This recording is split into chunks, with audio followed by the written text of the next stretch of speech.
ఏంటి చమత్కారంగా చురకలు పెట్టే గరికపాటి గారి స్పీచ్లు వింటున్నారా?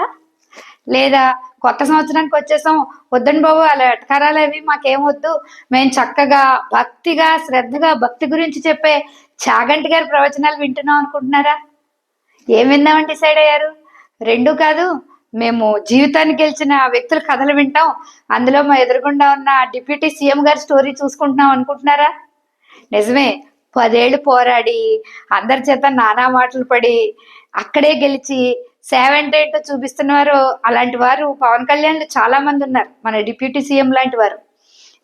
మనకి మనం తెలుసుకోవట్లేదంటే, అలాంటి వారందరి గురించి తెలుసుకుని, ధైర్యం తెచ్చుకుని ముందుకడిగేద్దాం అనుకుంటున్నారా? అద్భుతం అండి. చాలా మంచి నిర్ణయం. వీటన్నిటితో పాటు మనకు ఉండాల్సిన, ఉంచుకోవాల్సిన, పెంచుకోవాల్సిన ఒక మంచి విషయం గురించి, లక్షణం గురించి నేను చెప్పే ప్రయత్నం చేస్తాను. అది సహనం గురించి. అంటే పేషెన్సీ, టాలరెన్స్ అంటాం. భరించే తత్వం, సహనం. దాని గురించి మనం ఒక్కసారి ఈ కొత్త సంవత్సరంలో మీ డైరీలో, అంటే మీరు చేద్దాము, సాధన చేద్దాం, సాధించేసుకుందాం అనే విషయాల్లో దీన్ని కూడా కొంచెం చేరిస్తే బాగుంటుందని నా అభిప్రాయం అండి. సహనం అంటే, సాధించటం అంటే, పేషెన్సీ అంటే, ఇలా పేషెన్సీగా ఉండడం అంటే, దాంతో ఉండడం అంటే చిన్న విషయం ఏమీ కాదు. అంటే మనం ఇంట్లో కూర్చున్నంతసేపు ప్రశాంతంగా మన చేతిలో టీవీ రిమోట్ ఎవరు అడగనంతసేపు కామ్గా ఉండడం సహనం కాదండోయ్. ఎవరు లేనంతసేపు నేను ప్రశాంతంగానే ఉంటానండి, ఎవరైనా ఉంటేనే నాకు ఇబ్బంది అంటే దాన్ని సహనం అంటారు.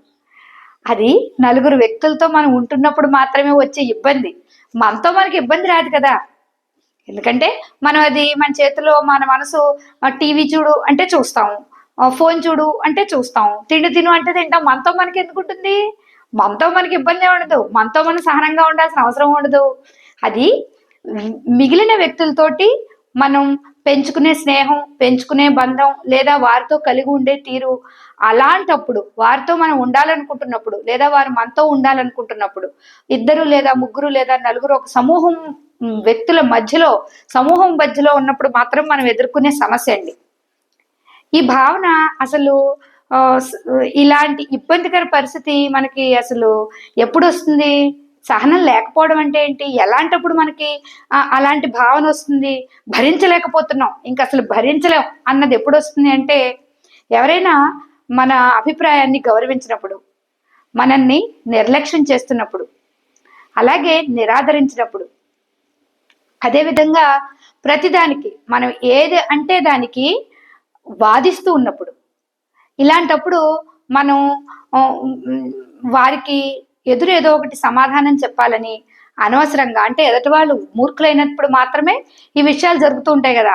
మనం వారి ముందు మనం గెలవాలన్న ప్రయత్నంతో మన సహనాన్ని కోల్పోతాం. అది సహనాన్ని కోల్పోయి కోపాన్ని ప్రదర్శించటమో, లేదా వారితో తిరిగి వాదులాడటం అంటే దెబ్బలాటకు దిగటమో, లేకపోతే అసలు నువ్వెంత అనటమో లాంటివి జరుగుతూ ఉంటాయి. ఇవి జరగని జీవితాలు ఉండవు. చిన్న పిల్లాడు అంటే నర్సరీ చదువుతున్నాడు, స్కూల్ దగ్గరకు వచ్చే నర్సరీ దగ్గర నుంచి స్కూల్ దాకా ఎందుకండి, ఇంట్లో ఉన్నవాడే పిల్లాడు, వాడిని చూడకుండా మీరు టీవీ చూసారంటే వాడికి బోడు కోపం వచ్చేస్తుంది. మామూలుగా రాదు. మనకు కూడా మనం అన్నం పెట్టేటప్పుడు మన మాటలు వినకుండా, లేదా మనం మాట్లాడుతున్న మన మాట వినకుండా వాడు టీవీ కేసు చూసాడంటేనే చాలా కోపం వచ్చేస్తుంది. అది ప్రదర్శించామో లేదో తర్వాత కోపం వస్తుంది కదా, విసుగొస్తుంది కదా. అలాంటివి కొంచెం మూట కట్టుకుని పెద్ద సైజ్ అయినప్పుడు అలా బయటపడుతూ, గొడవల రూపంలో బయటపడుతూ ఉంటాయన్నమాట. సో చిన్నప్పటి నుంచి మనలో అదొక లక్షణం అయిపోయి ఉంటుంది కదా. దానివల్ల మనకి మానసికంగా చాలా ప్రశాంతత కోల్పోతామండి. మనం ఏం చేయదలుచుకున్నామో అది మర్చిపోయి కోపం మనల్ని దాని ఆధీనంలోకి తీసుకుంటుంది. ఎప్పుడైతే కోపం మనలో ప్రవేశించిందో, దానికి అది ఎటు వెళ్తుందో మన చేతిలో దాని కంట్రోల్ తప్పిపోతుందండి. అసహనము, చిరాగ్గా ఉండడము, లేకపోతే కోపాన్ని ప్రదర్శించడము, ఆ ప్రతిదానికి దెబ్బలాడుతున్నారంటే వాళ్ళకి అస్సలు పేషెన్సీ లెవెల్ లేదు అని అర్థం కదా. మరి దీన్ని ఎలాగా మనం ఇలాంటి దాన్ని, అంటే సహనాన్ని ఎలా పెంపొందించుకోవాలి అంటే, చిన్నప్పటి నుంచి కూడా మనం ఆగి ఉండడం నేర్పాలని చెప్పుకున్నాం. అంటే చాలా మంది పక్కన రెడ్ లైట్ వెలుగుతున్నా కూడా హార్న్లు కొట్టే మూర్ఖులు ఉంటారండోయ్. అలాంటి వాళ్ళు ఎవరో లేకుండా సమాజంలో ఇన్ని విషయాలు మనం నేర్చుకోం కదా. అలా ఎవరో బుర్ర లేని వాళ్ళు ఎవరో రెడ్ లైట్ వెలుగుతున్న హార్న్ కొట్టాలి, ఏమయ్యా బాబు మమ్మల్ని నిలబడినవా అని మనం అనాలి కదా. అలా అందరూ సైలెంట్గా వెళ్ళిపోతే మనం మన దేశంలో ఉన్నామో ఇంకెక్కడున్నామో అని కంగారు వచ్చేయగలదు మనకి కదా. సో మనం సహనం అంటే మన బుద్ధిజంలో ఏం చెప్తారంటే, మానసికంగా కూడా అంటే వారి మీద భయంతోటో వాడు నన్ను చంపేస్తాడేమో అని మౌనంగా ఉండటం కాదు, లేకపోతే మౌనంగా ఉండకపోతే నాకు ప్రమాదం ఏమైనా జరుగుతుందేమో భవిష్యత్తులో అన్న భావంతో భయంతో ఉండటం కాకుండా, వీడితో మాట్లాడగలిగే శక్తి ఉండి, అరవగలిగే కోపిక ఉండి, అరవగలిగేంత అరిచి చెప్పగలిగేంత హోదా ఉండి కూడా మౌనంగా ఉండడం. ఎందుకంటే మన పనులు మాట్లాడాలి తప్ప మాటలతో ఎందుకు, వాళ్ళు చెప్పేదాన్ని మనసు దాకా తీసుకెళ్లకుండా అక్కడికి ఓ చిరునవ్వు నవ్వి ఎదురు వారితో దెబ్బలాడకుండా ఉండగలగడమే సహనం అంటుంది. మన బుద్ధిజం కావచ్చు, ఏదైనా కూడా ఎదురు బలం ఉండి కొట్టగలిగే శక్తి ఉండి కొట్టలేని వాడే గొప్పోడు. ఎక్కడ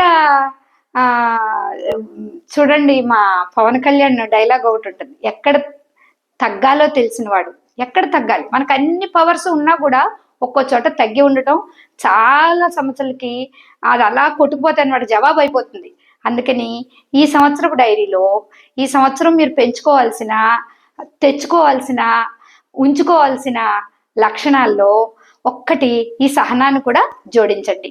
ఇదే విషయాన్ని పిల్లలకి నేర్పండి. అన్నిటికీ పోరాటమే కాదు, అన్నిటికీ యుద్ధమే కాదు.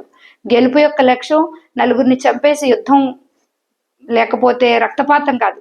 గెలుపు యొక్క లక్ష్యం నీలో ఆనందం అవ్వాలి. సో ఆనందం కోసం ఒక్కోసారి మౌనంగా ఉన్నా పర్వాలేదు, కొంచెం శాంతిగా ఉండటం నేర్చుకోమంటే పిల్లలు, మనము, మన ఇల్లు వాతావరణం కూడా, సొసైటీ ఎలా ఉన్నా ముందు మన ఇంట్లో మనం అలాంటి లక్షణాలు నేర్చుకుంటే కొంచెం ప్రశాంతంగా ఉంటుంది.